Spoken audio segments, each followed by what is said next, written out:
Merci de choisir Chérif-La Télévision pour vous informer sur l'actualité nationale et internationale. Bienvenue dans le journal de ce lundi 25 février 2019. Le Premier ministre français Édouard Philippe vient de boucler une visite de 48 heures au Mali.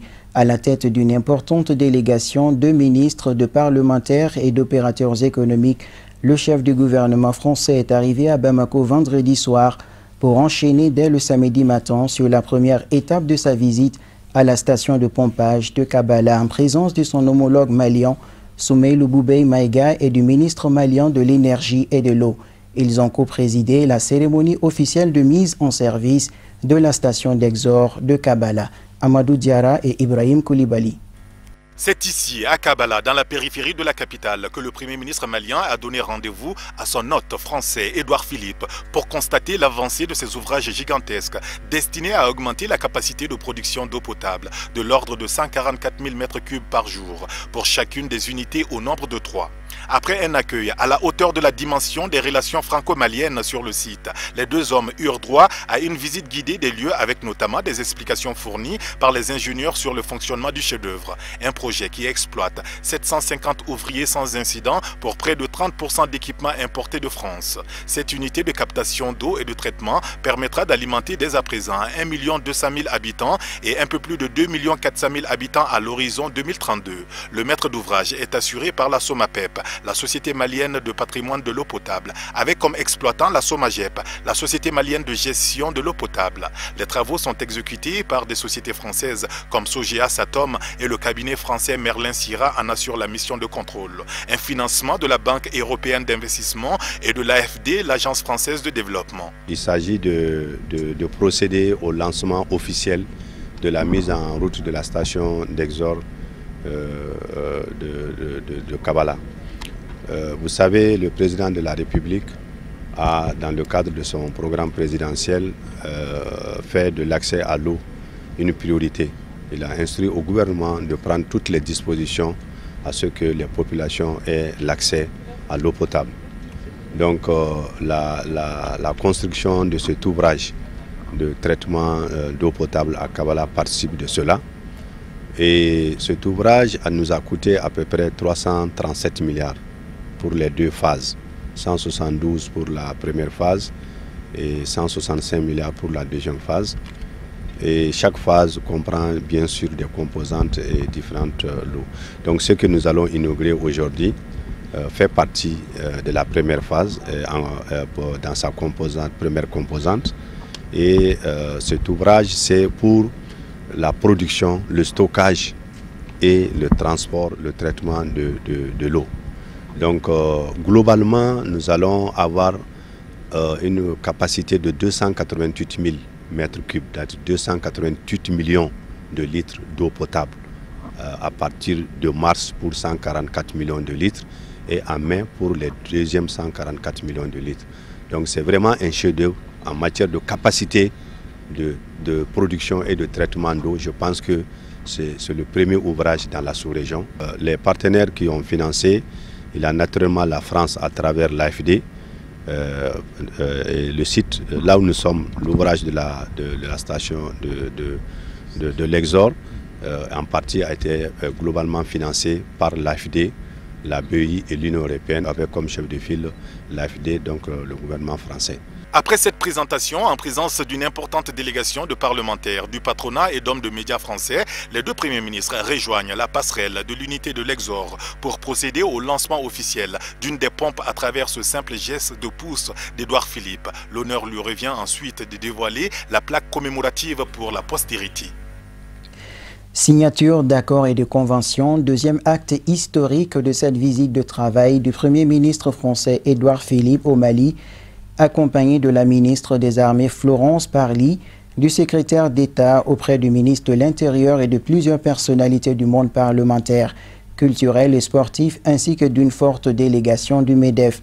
Une dizaine de conventions et d'accords du secteur privé ont été signés entre Maliens et Français, en présence notamment des deux premiers ministres Soumeylou Boubèye Maïga et Édouard Philippe samedi 23 février à la primature. Amadou Diarra, Ibrahim Koulibaly. Après Kabbalah, direction la primature en plein cœur de la capitale Bamako, où Soumeylou Boubèye Maïga attendait sur l'estrade pour dérouler le tapis rouge à son hôte et homologue Édouard Philippe. Et puis les deux hommes font leur entrée dans les locaux de la primature sous les projecteurs des hommes de médias maliens et français. Ils se rendent dans le bureau du PM malien pour un strict tête-à-tête pour plus d'une heure de travail avant de rejoindre le parterre de personnalités dans la grande salle de conférence pour la signature des conventions.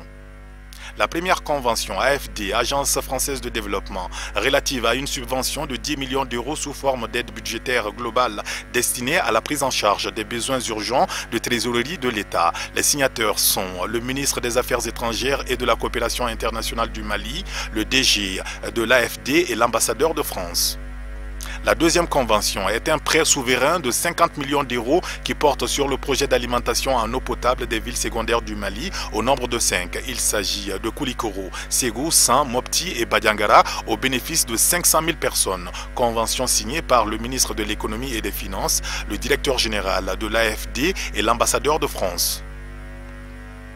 Une autre importante subvention pour un montant global de 15 millions d'euros portant notamment sur le projet intitulé « Amélioration de la compétitivité des entreprises par la formation professionnelle phase 2 » dont l'objectif est de former et d'accompagner l'insertion de 7500 jeunes. Les signataires de cette convention sont le ministre des Affaires étrangères et de la coopération internationale, le directeur général de l'AFD et l'ambassadeur de France.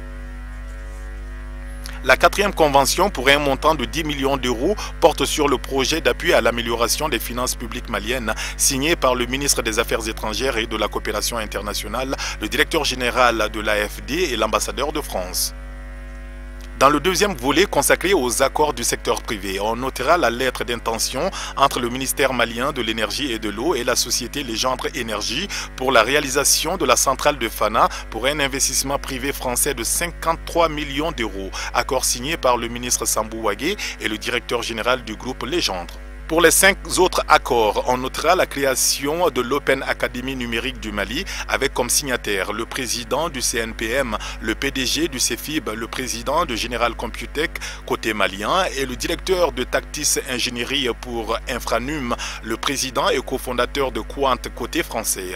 En définitive, ce sont 10 conventions plus des accords signés en présence des deux premiers ministres pour un montant total de 85 millions d'euros, soit 55 milliards 756 millions de francs CFA et 53 millions d'euros d'investissement privé français, soit 34 milliards 765 millions de francs CFA. L'acte 3 de la journée intense de travail a été marqué par un point de presse conjoint donné par les PM des républiques françaises et maliennes juste après la signature des conventions. Soumeylou Boubèye Maïga et Édouard Philippe ont tous deux réaffirmé face à la presse leur engagement à solidifier la coopération bilatérale entre la France et le Mali.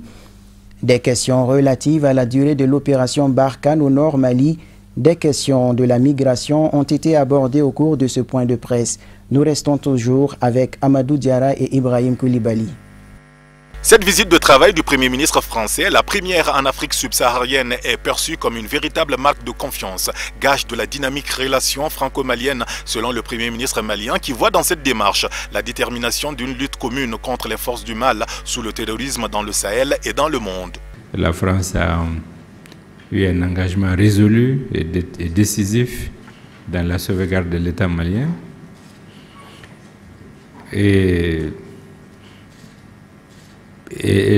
cet engagement s'est poursuivi et se poursuit sous la forme de son engagement dans la lutte contre le terrorisme interafricain, où nous considérons que tant la France que nous-mêmes et nos pays, nous sommes en mission du monde ici, dans la lutte globale dans une lutte de valeurs, dans la lutte contre le terrorisme et pour la préservation des valeurs démocratiques et républicaines. Le Premier ministre français, Édouard Philippe, soulignera de prime abord qu'il s'est réjoui de cette visite de travail après celle effectuée par son homologue malien à Paris du 25 au 27 juin dernier. Il dira dans ses propos liminaires que son pays, au-delà de l'appui à la sécurité, apporte un soutien de taille au développement économique du Mali en faisant allusion aux différentes conventions signées peu avant. Vous avez évoqué, Monsieur le Premier ministre, à juste titre, le fait que le combat pour la sécurité se livre aujourd'hui. mais que le combat pour la sécurité de demain, il est tout entier contenu dans les efforts que nous pouvons mettre en œuvre pour garantir le développement économique et pour assurer dans toute la mesure la formation de nos jeunesses, de la jeunesse malienne. C'est la raison pour laquelle j'ai voulu donner à ce déplacement une dimension qui soit non seulement politique avec ces entretiens, non seulement sécuritaire et militaire avec l'opération Barkhane, mais aussi une très forte connotation économique, car c'est là que se joue aussi notre sécurité demain. À la question relative au flux migratoire de nos concitoyens, les deux premiers ministres réaffirment leur volonté commune à trouver les voies et moyens appropriés pour circonscrire les dérives causées par l'immigration clandestine. Le gouvernement du Mali prendra toute sa part dans la régulation des flux migratoires, parce que nous sommes très conscients de la sensibilité de la question, des tensions politiques qu'elle provoque, et nous nous inscrivons dans la gestion de cette question, parce que, comme je l'ai indiqué il y a quelques jours, si nous ne prenons pas toute notre part dans cette gestion, bientôt nous manquerions d'interlocuteurs en Europe, parce qu'on voit bien que la question de la migration est devenue un enjeu de politique intérieure majeur dans la plupart des pays, et que quelquefois son instrumentalisation a contribué, malheureusement dans beaucoup de pays, à l'émergence de gouvernements relativement xénophobes, quoi. Nous avons toujours dit, s'agissant du gouvernement français, que nous étions favorables à ce que les migrations vers le territoire national, quand elle est légale, puissent donner lieu à l'application de politiques publiques à la hauteur des enjeux. C'est vrai évidemment pour le droit d'asile, pour les ressortissants qui en sont concernés, mais il ne s'agit pas du Mali. C'est vrai pour tous ceux qui entrent légalement et veulent rester légalement sur le territoire national. Et nous avons indiqué que s'agissant de ceux qui se maintenaient illégalement sur le territoire national, ils avaient vocation à rentrer chez eux. Notre position ne change pas, nous la mettons en œuvre et nous essayons avec le gouvernement malien de trouver les bonnes solutions pour faire en sorte que cette politique, qui m'apparaît être une politique de bon sens, respectueuse du droit national et international, puisse être mise en œuvre dans de bonnes conditions. Le chef du gouvernement français éclairera nos lanternes quant à la question relative à la durée de la mission de l'opération Barkhane au Nord Mali. Édouard Philippe dira sans embâche que les troupes françaises à qui il a rendu visite dimanche resteront au Mali aussi longtemps que cela soit nécessaire. Une détermination affichée aux côtés du gouvernement malien pour gagner la lutte contre le terrorisme. Au fond, le sens de ma réponse, c'est de vous dire que la France sera aux côtés du Mali aussi longtemps que nécessaire et aussi longtemps que le Mali le souhaitera. Tenue de la première convention ordinaire de l'association Ansar Dine du Mali après les festivités commémoratives du Maulid Nabawi édition 2018. C'était le samedi 23 février 2019 au siège de la dite association à Bangoni, Djanguinebougou en commune 1 du district de Bamako, en présence des responsables du bureau national ainsi que des délégués de section du Mali sous la présidence du guide spirituel des Ansar, Seyd Chérif Ousmane Madani Aïdara. Le reportage est de Fatmata Kane et de Mohamed Traoré.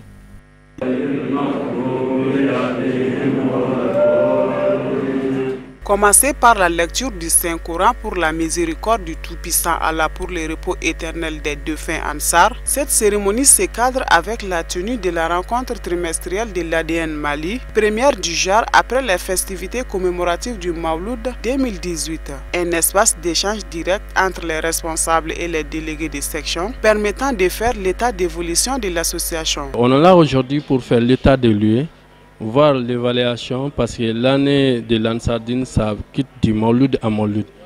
Donc il fallait faire les états de lieux, voir les avancements et faire les comptes rendus et faire les contrôles des tâches.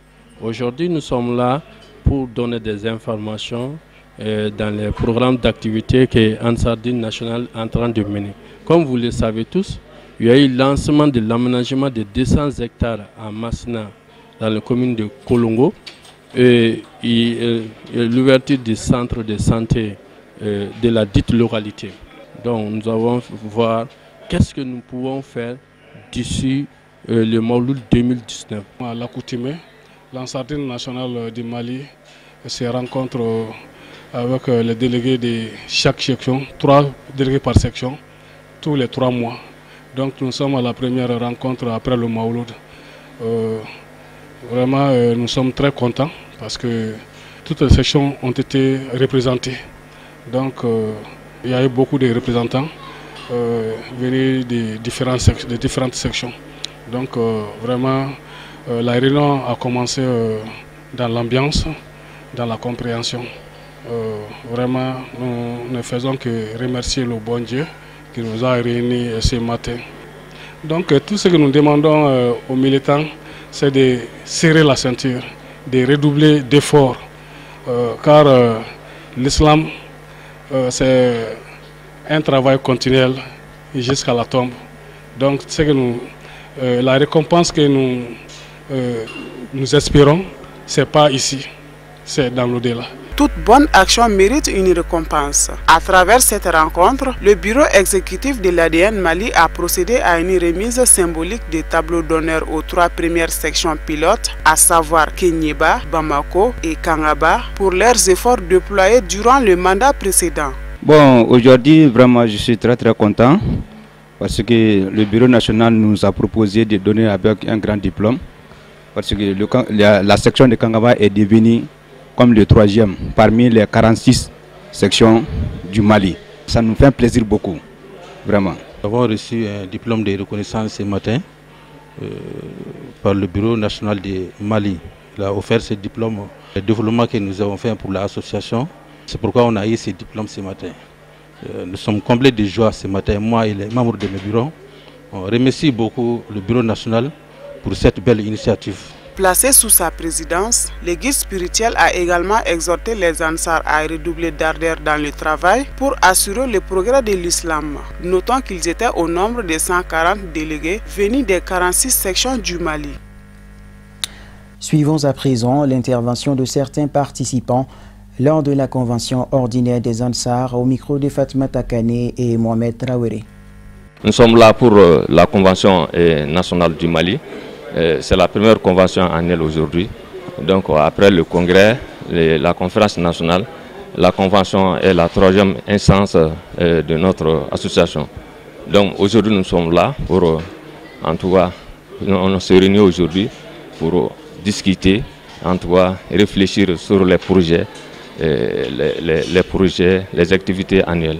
Je rends grâce à Allah subhanahu wa ta'ala et je prie sur le prophète Mohamed, paix et salut sur lui. Ensuite, mes sincères remerciements à l'endroit du guide des Ansar, à Cheikh Chérif Ousmane Madana Aïdara. Nous sommes là ce matin dans le cadre de la convention. C'est une rencontre très importante, et une rencontre où nous donnons beaucoup d'informations, où nous échangeons beaucoup. Toutes les sections sont représentées ici.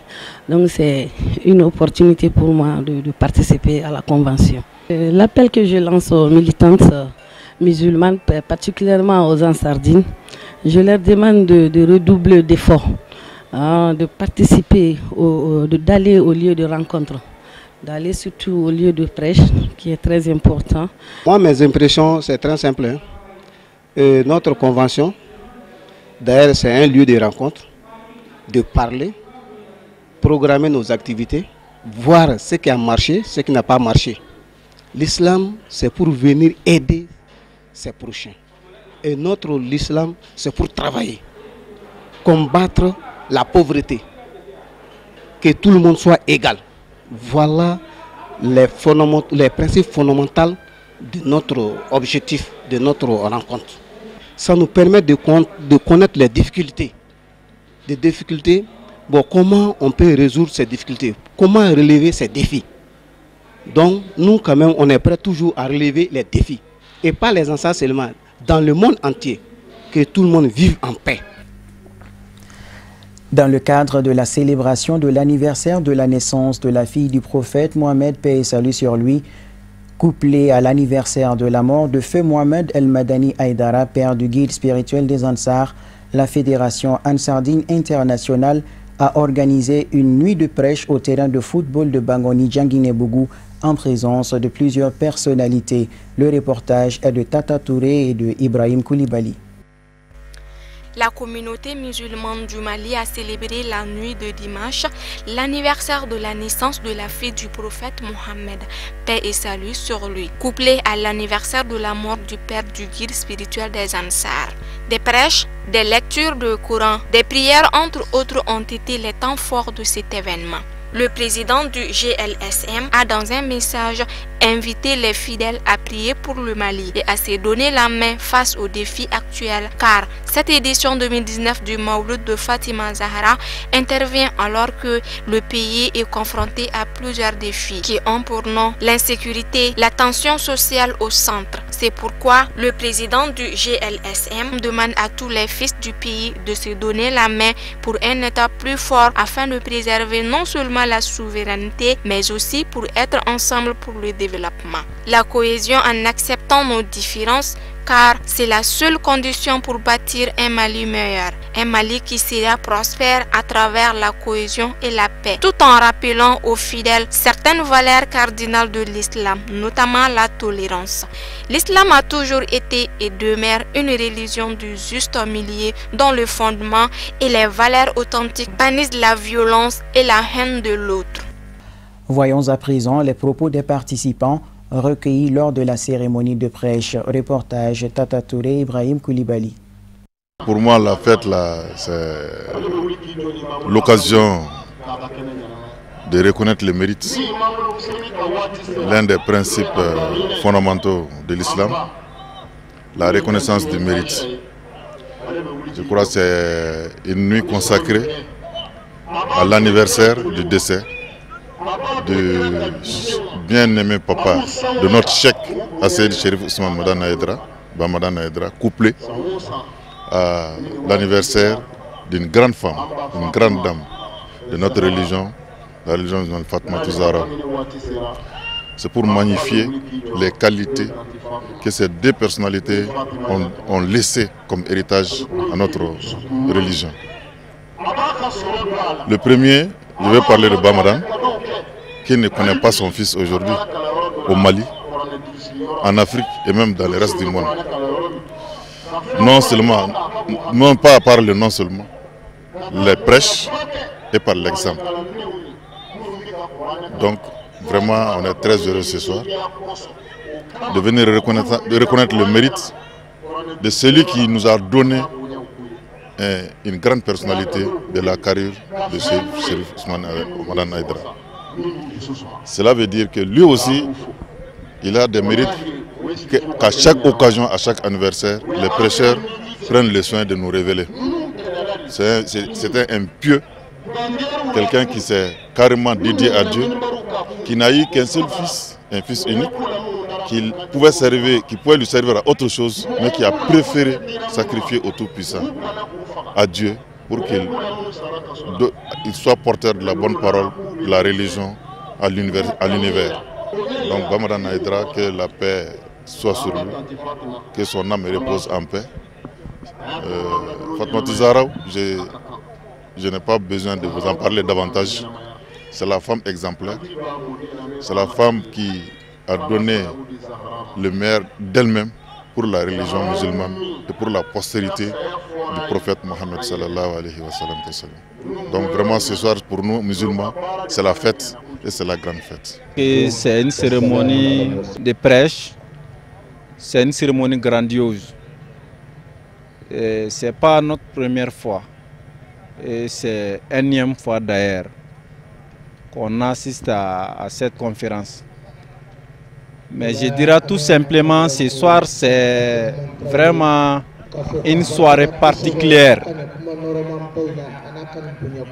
Quand vous voyez, parce que là, on a l'anniversaire, la fille du prophète, paix et salut sur lui, Fatoumata Zahra, et en même temps, on est là à assister presque hommage à Bamadan Aïdara, le père de notre guide spirituel des Ansar et non moins le président du groupement des leaders spirituels au Mali. Vous voyez, à chaque fois on organise cette conférence, il y a pas mal de fidèles musulmans qui viennent assister Et puis, vu l'importance de la presse, parce que le guide est là à enseigner pas mal de choses, non seulement destinées à la population, et même les non-musulmans. Au Mali, même ailleurs, dans le monde entier, ça, si le mot me permet. Nous, les Ansar, nous avons, comment dirais-je, reçu beaucoup de connaissances par rapport à ça, même les autres musulmans aussi dans le reste du monde. Donc nous ne faisons que prier le bon Dieu de faire, à cause de la cérémonie de cet anniversaire, de faire ramener la paix dans notre pays. Et nous prions également et nous demandons à Allah d'augmenter la paix, le succès, la santé dans la famille du guide spirituel, Seydi Chérif Ousmane Madane Haïdara. Que Dieu le garde le plus longtemps, que Dieu lui accorde longévité, santé et succès. L'agence de voyage DMC Africa Hidji-Nouma a lancé officiellement la campagne du Hajj 2019 le samedi 23 février à son siège à Bako-Djikoroni Golf en commune 5 du district de Bamako. La cérémonie, qui a enregistré la présence de plusieurs fidèles, était présidée par le représentant du ministre des Affaires religieuses et du culte, Amadou Diallo.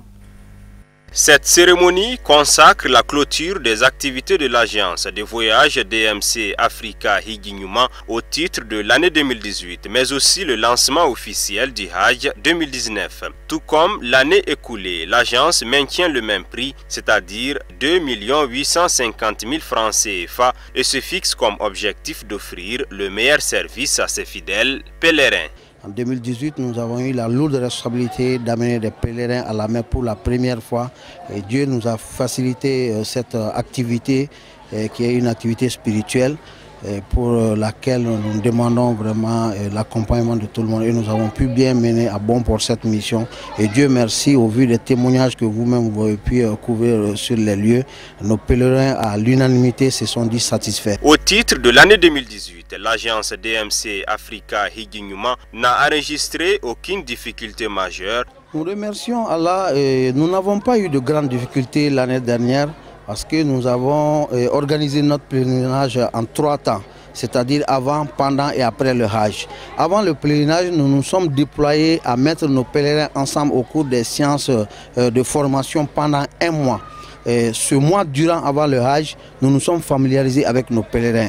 Les pèlerins entre eux aussi se sont connus, se sont familiarisés. Ça a diminué en grande partie vraiment toute l'amertume et le stress du voyage. Président la cérémonie, le représentant du ministre des Affaires religieuses et du culte, tout en souhaitant plein succès aux activités de l'agence DMC Africa, n'a pas manqué de livrer au nom du ministre des messages de paix et de cohésion sociale. Il a par la même occasion demandé aux fidèles musulmans de formuler des prières pour un Mali apaisé et réconcilié sur les lieux saints de l'islam. C'est une cérémonie pleine de sens. D'abord, ça marque d'abord la reconnaissance de l'entreprise à l'endroit des pèlerins et des plus hautes autorités du pays. Comme vous le savez, dans l'organisation du Hajj, il y a la filière gouvernementale, mais il y a aussi les privés. La filière privée est surtout composée des agences de voyage. Et DMC fait partie des 130 et quelques agences de voyage qui participent à l'organisation du Hajj. Ça a été une cérémonie aussi de témoignages faits par les pèlerins de l'année dernière qui sont venus vraiment faire des témoignages sincères et des reconnaissances à l'endroit des organisateurs pour la bonne organisation, pour l'hospitalité et surtout pour l'entretien dont ils ont fait l'objet lors de la campagne écoulée. La cérémonie a été aussi marquée par des témoignages sur les services de l'agence de voyage DMC Africa. Un moment d'émotion mais aussi de partage d'expérience. Une séance de prière et de bénédiction pour un bon pèlerinage à la Mecque a sanctionné la rencontre. Le bureau de la gestion du marché de Daoudabougou a été renouvelé ce samedi 23 février au sein du dit marché. C'était en présence de plusieurs commerçants et des élus locaux. Mamadou Ben Chérif Soumano et Abdoulaye Sogodogo nous en disent plus. Cette cérémonie qui a réuni les commerçants de Dadabougou a pour objectif de présenter les membres du nouveau bureau récemment élus par une grande majorité. Le président élu a appelé les commerçants à l'union sacrée afin d'atteindre à l'unisson des objectifs fixés et de contribuer de façon remarquable au développement du marché et de la commune 5 en général. Rappelons que le nouveau bureau est composé de 53 membres. Voyons à présent les tours d'horizon de l'actualité internationale, une compilation de Marietou Diallo.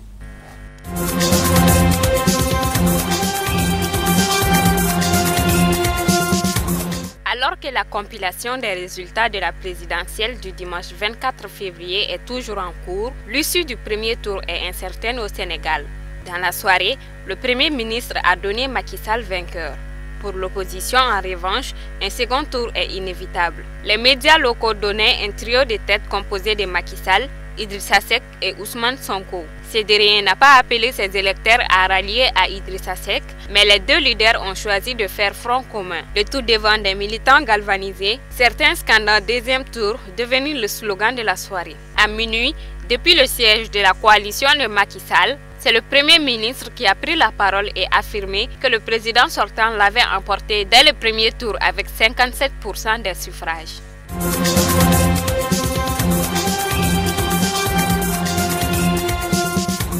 Ce dimanche soir, le président de la commission électorale nigériane a inauguré le démarrage officiel de la collecte des résultats de la présidentielle de samedi. Lundi matin, elle devrait procéder à l'annonce des premiers résultats. Cette annonce se fera de manière très détaillée et progressive. Ce sera comme une photographie en temps réel de chacun des 36 États de la République fédérale. L'INEC va rappeler le nombre de votants, préciser le nombre de voix obtenues par chaque parti politique. De leur côté, les politiques s'enlisent dans un flot de polémiques. Le PDP accuse la commission électorale de retarder l'annonce des résultats pour permettre au président sortant de les truquer. Sur le même ton, l'APC estime que le candidat du PDP va diffuser de faux résultats dans le but d'accuser un climat de tension. Dans un tel contexte, la commission électorale a appelé les médias à plus de vigilance et à poursuivre leur travail de vérification des informations pour éviter de divulguer des fake news.